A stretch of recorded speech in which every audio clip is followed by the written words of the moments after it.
Assalamualaikum warahmatullahi wabarakatuh. Perkenalkan, nama saya Musdalifah, NIM 1962201256 dari kelas 5 Shift 2 untuk mata kuliah Teori Akuntansi. Di sini saya akan mempresentasikan mengenai teori stewardship. Adapun pokok pembahasan yang akan saya bahas yaitu yang pertama ada apa yang dimaksud stewardship teori. Yang kedua, pengertian stewardship teori menurut para ahli. Yang ketiga, tujuan konsep stewardship teori. Yang keempat, faktor-faktor yang membedakan stewardship teori. Apa yang dimaksud dengan stewardship teori? Yaitu teori yang menggambarkan situasi di mana para manajer tidaklah termotivasi oleh tujuan-tujuan individu, tetapi lebih ditujukan pada sasaran kepentingan organisasi mereka, sehingga teori ini mempunyai dasar psikologi dan sosiologi yang telah dirancang di mana para eksekutif sebagai steward termotivasi untuk bertindak sesuai keinginan prinsipal. Selain itu, perilaku steward tidak akan meninggalkan organisasinya sebab berusaha mencapai sasaran organisasinya. Menurut para ahli stewardship teori, yang pertama ada menurut dari Donaldson et al. Tahun 1997, dalam penelitiannya, teori stewardship menggambarkan situasi di mana manajemen tidaklah termotivasi oleh tujuan-tujuan individu, tetapi lebih ditujukan pada sasaran hasil utama mereka untuk kepentingan organisasi. Teori tersebut mengasumsikan adanya hubungan yang kuat antara kepuasan dan kesuksesan organisasi. Terinspirasi oleh sosiologi dan psikologi untuk mengatasi keterbatasan agensi teori, terutama asumsi non-ekonomi. Teori stewardship didesain bagi para peneliti untuk menguji situasi di mana para eksekutif dalam perusahaan sebagai pelayan atau steward dapat termotivasi untuk bertindak dengan cara terbaik bagi prinsipalnya. Menurut Donaldson dan Davis tahun 1989 sampai 1991.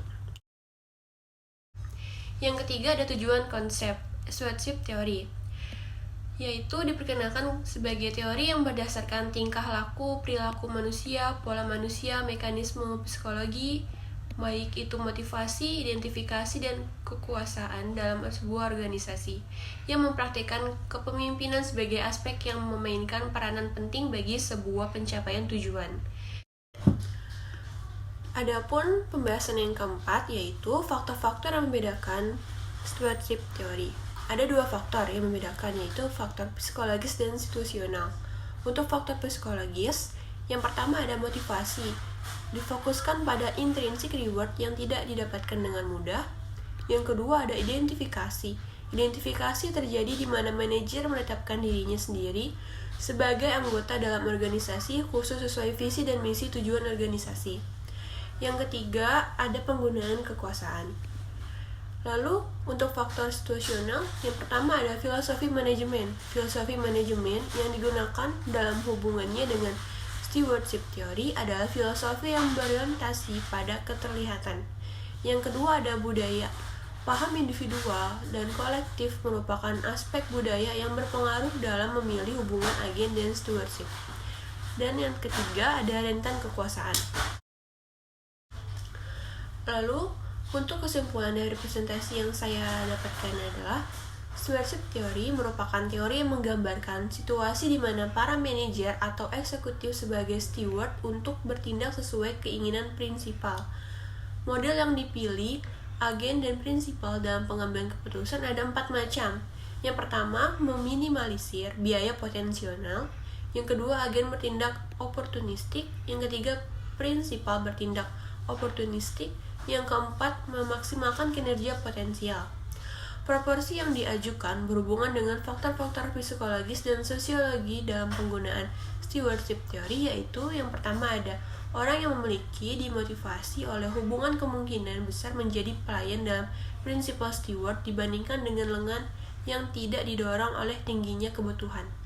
Lalu yang kedua ada orang yang dimotivasi oleh faktor intrinsik kemungkinan besar menjadi pelayan dalam hubungan dengan prinsipal atau pelayan dibandingkan dengan yang dimotivasi oleh faktor intrinsik.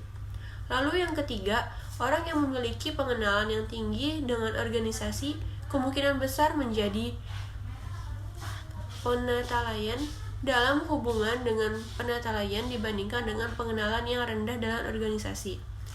Demikian presentasi yang dapat saya sampaikan. Semoga bermanfaat untuk para reader sekalian. Kurang lebihnya mohon maaf. Wassalamualaikum warahmatullahi wabarakatuh.